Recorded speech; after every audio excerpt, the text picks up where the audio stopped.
This can be done in your driveway, in your garage. You see what size garage I got.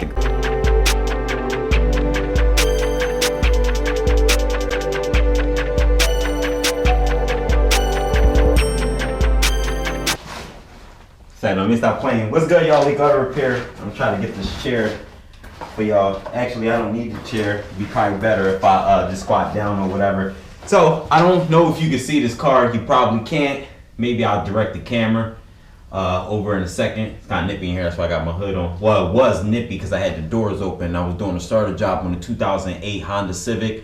4-door, doesn't matter. It's a 1.8 engine, and I had to crawl underneath because the starter is located in the back of the engine, literally in the back of the block. And yeah, I had to crawl underneath. So I pretty much did that in 30-degree weather. That was fun. But being as though I was already warmed up in here, because it does stay warm in here on its own, I just bring like a little heater in here to take the edge off. So anybody's probably concerned how I'm winging it in the winter, I'm winging it. But if I gotta be outside, I do have my propane blower, if you guys know about that, the one I purchased not too long ago. You can follow my channel. But either way, I'm doing better as far as temperature. I mean, as far as working in here and different conditions and stuff versus when I was in the shop. I always complain about adequate amount of heat. The heat is just not good enough wherever I've been at, and you got people running in and out, letting in cold air. Being as though it's just me in here, I don't have to worry about air, heat. I control it. So if it's cold, I make it hot. If it's hot, I make it cold. Get what I'm saying? I got control over it. So either way, I'm good. I'm winging it.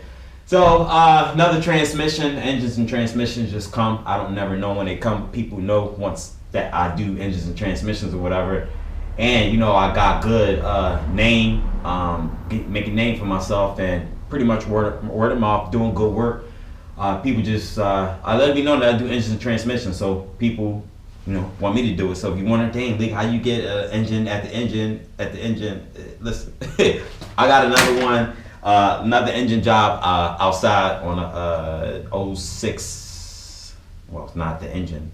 I got a engine just got here today, so it was a 06 Nissan Altima, doing the engine on that, and then that was jobs for Monday, but the engine is here next Thursday.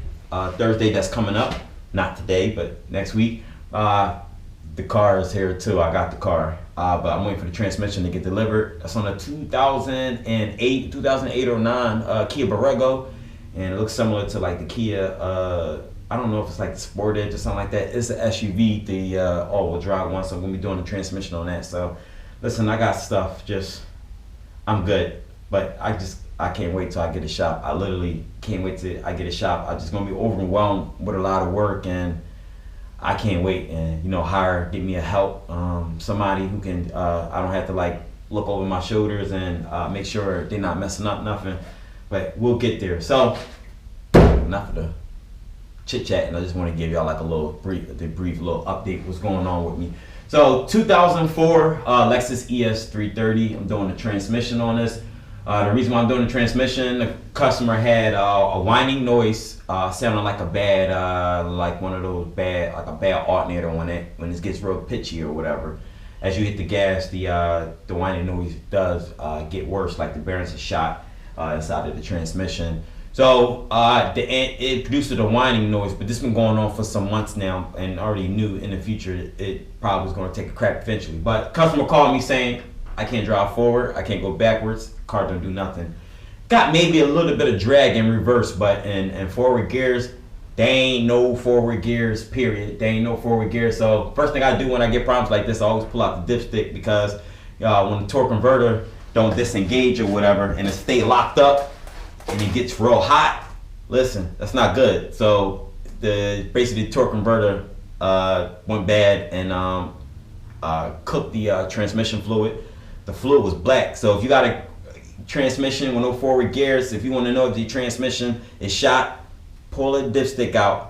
If the fluid was black, like literally black, so that means, like I said, the engine was the transmission fluid was baking because the torque converter was locked up pretty much. So you can see like some discolorations on the transmission. If I can rotate this plate around, look like this plate really don't rotate around. Sucks about it. Look like some discoloration. you'll see discoloration on the torque converter, but this one, I don't see anything. Let me rotate this over for you, but I don't see anything.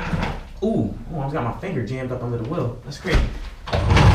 This torque converter is blue. That let me know, like, well, the transmission shop I worked at, they get when they get their torque converters from like where they get it from, it's always like literally like a bright blue, very similar to this. But this lets me know that this torque converter and this transmission is either the torque converter is another one, a reman, or the transmission is a reman. So I'm just assuming that the whole thing is just a reman. But whatever. When I was in the transmission shop, like I said, we put like a bright blue, like a rebuilt torque converter, pretty much in. So it's not seized or nothing like that. Everything is good. It didn't get stuck on the engine. It came out, stayed in the transmission, so I'm cool. So listen, doing the transmission, I gotta pick the transmission up tomorrow. You guys curious on how I was able to wing this job? Winging this job was not easy. Actually, let me just reframe that and retract back my words. Doing this job, I did it alone, no help. It's not bad. It's not bad. The only thing that's bad is let me give you like a couple steps on what you're doing. So of course it's easy to get to everything from the top. You take out your airbox, battery, all that connectors, ground wires, get everything on board off the transmission, get your cooler lines off. Of course you can bolt all your bolts from the top. I always work my way from top to bottom, so I take everything off the top. Then when I'm going down to the bottom, that's when I work on everything at the bottom, so that way I gotta be back and forth. You do one thing at a time. Top first, bottom first, whatever you want to do is up to you. So I did top first, then work my way at the bottom, got everything out. Taking the subframe out, yes. I did see a video, one dude did it on the Camry. I guess it was the same type of engine. He basically hung the subframe down on the ground and tried to like pass it through in between when the subframe was hanging down in between the side frame and try to squeeze it out of there through the wheel well. And pretty much that was the hardest thing for him to do, was just maneuvering it. Me, I don't play no games. I'm not like people hang the subframe and do all types of tricks. I take the subframe out so that way I got all the room in the world. So I took the subframe out. Let me show you guys. The subframe is hanging right there on the side of the wall. Of course, I left my mounts on there, both mounts. I did take off the top mount right there, that little dampen mount, because it got like a little bullshit ass sensor on there or whatever. But yeah, so got the subframe out. I don't know what you guys using. Me, well, one guy, he pretty much rigged up him custom support bar out of wood and shimmed it up or whatever. Me, this one of my latest investments. Last transmission that I did on a 2014 Nissan Altima. I went ahead and purchased one of the engine support bar. Got it from Harbor Freight for about $75. I do know about the ones that they used to have once with the it goes lateral. I guess the arm goes like a certain way across. Listen, I didn't see it when I was there. I got this one, and I will prefer to have this one anyway because I don't want all this old extra crap. But sometimes I get a car like a 08 Honda Pilot, and it's hard to jack those engines up because there's nothing really much to grab on from. So sometimes it's easier if you can grab it from standing from this view. You grab it, hold the engine in a vertical from up front here to back over here. It's been plenty of times I've done that method, but this car I don't have to worry about that. So I got my engine support bar. Got it chained up nicely. Had to make some put a couple longer bolts in it to get everything to work. So I'm pretty much cool. But you're curious on how I got the engine support bar. I took a long 12mm bolt, bolted on the side of the cylinder head, and on top I went to the there is like a ceramic aluminum, whatever you want to call it, throttle body. I guess that's like the back side of it. Got it hooked up to there, so it's sturdy, it's good, it ain't going nowhere. The reason why I put the bolts in two different spots, you can see how I got the engine hanged up properly. Hadn't I did it on one side here, the engine probably been repositioned all crooked, and then that'll give you a problem on removal and installation, of course. So like I said, the trans jack, you guys remember me buying this trans jack. This is the 800-pound trans jack I got from Harbor Freights. This I did complain about it the first time, but the second time using it was pretty easy. Used a little bit of experience from the first time, and I was able to jack the car up higher than normal. I still snuck it through on the side of the wheel well over here, being as though I can move the hub out the way. It just made everything a lot simple for me. So it came out of that way, and I maneuvered it over here. If I want to, I could jack the car up higher. I'm thinking about going to go get me some truck jack stands. Erwin Dorsey, I did see that in the video, bro. You got those truck jack stands. I think it was you. I might invest in some of those definitely so I can get the car up hell of a lot higher. But I need to get me a quick jack lift, and I need to save up some money definitely. If I keep on getting these engines and transmissions back to back, I should be Gucci. So I just wanted to let y'all know what I'm doing, what I did to just to get this job done. This can be done in your driveway, in your garage. You see what size garage I got. The garage ain't big at all, but I ain't a big person. I got enough room. You see I got my cart in here. I got this tarp too because the wooden doors be letting in like a little draft in here, and if I block this, like the draft is, I don't feel a draft, so I'm cool. Might be ghetto to y'all, but me, I don't care. Can't be that ghetto if I'm getting jobs left and right, and people knowing. I'm letting them know, I'm gonna be in my home in the garage if you're comfortable, and I let them know that. They don't care. They just want me working on a car. So I guess you would feel the same way when you go to your barber. You probably don't care where he is. You just need to know where he is so you can get there and go get your cut. So the same thing or whatever. They just want me on a car. So can't wait to get the transmission. Probably go up there and pay for it tomorrow and try to get them to deliver it. If they don't deliver it, looks like I'll be picking it up. You guys curious on this intermediate shaft over here? As you can see, the axle did come apart. Looks like the clamp for it wasn't as strong, so I pulled the whole axle out. It's not in the hub. It is over there. I got it there back on the wall over there, and I want to get me some more axle grease, some new axle grease, and probably pack it out with some new grease and get a new band clamp on there, so that way it can be on there sturdy. But for the most part, I did not mess with the axle, the intermediate shaft. I thought about pretty much get the part with the glove.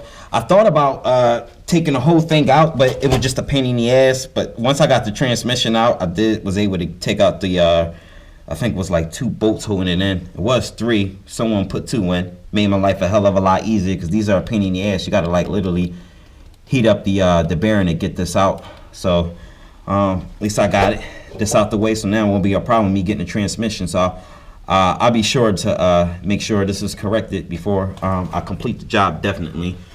Good thing about having everything out is you know what you need to replace. Go over everything, you'll be good. So I'm not going to keep talking, yapping in this video. So as you can see, 04 Lexus, I think it's 03 to 05, I think, Lexus ES330. The engine, I think it is a 3MZ FE. Guess that's what they be going by. And it states it there. Again, if you pay attention to the labels under the hood. So you can be done in the garage. Make sure you got a helper. Make sure you're good. Take your time. Like I said, the hardest part is going to be removing the subframe. I did leave the rack in. Guys was curious on probably, damn, how you get the rack out? How you yada yada yada. Well, as you can see, the rack is hanging. One guy looked like he said he did drop the rack, the one in the Camry video I was telling you about.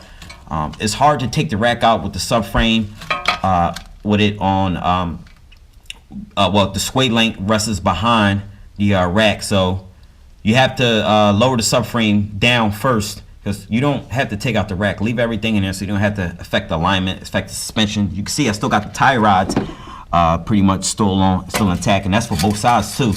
And being as I leave them the tie rods on the hubs, that helps keep it up along with the shaft. I still got the bolt on there. I did not take the steering shaft bolt out. I did not do that at all. So listen, drop the subframes down some after you get the mounts out, and the subframe is like damn near ready to come out. Once you lower it down, you have room to get to the back bolts for the sway link bar. I undid the whole sway link. As you can see, this is it right here.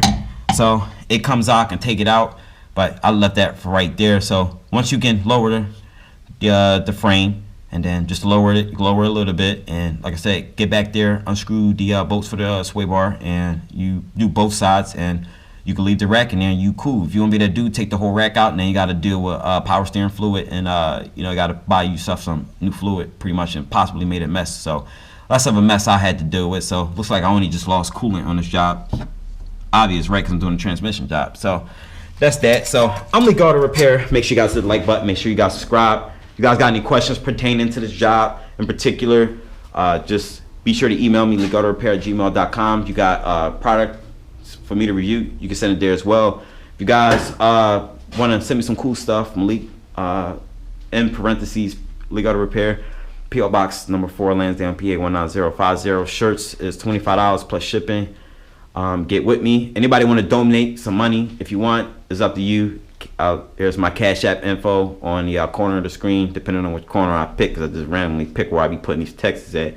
So just pay attention to the screen. You guys want to Cash App me, same as my YouTube. $, $, Leek Auto Repair. Whatever you want to send is cool. Just know that anything you send to me do go towards my craft and what I do, and possibly, might do a giveaway or something one day. I don't know. Just whatever. Doing YouTube videos and put my content and fixing cars, editing, it ain't easy. So I know you guys do Patreon accounts or whatever, but I ain't doing. I got a Patreon account, but I don't advertise it. So we just stick to my Cash App. So that's just that. So that's all I got. Follow me on Instagram too, same as my YouTube, Leekautorepair. And I gotta get out of here because I gotta get down to the junkyard. I gotta go get this other transmission. So I'm Leekautorepair. I'll holla at y'all.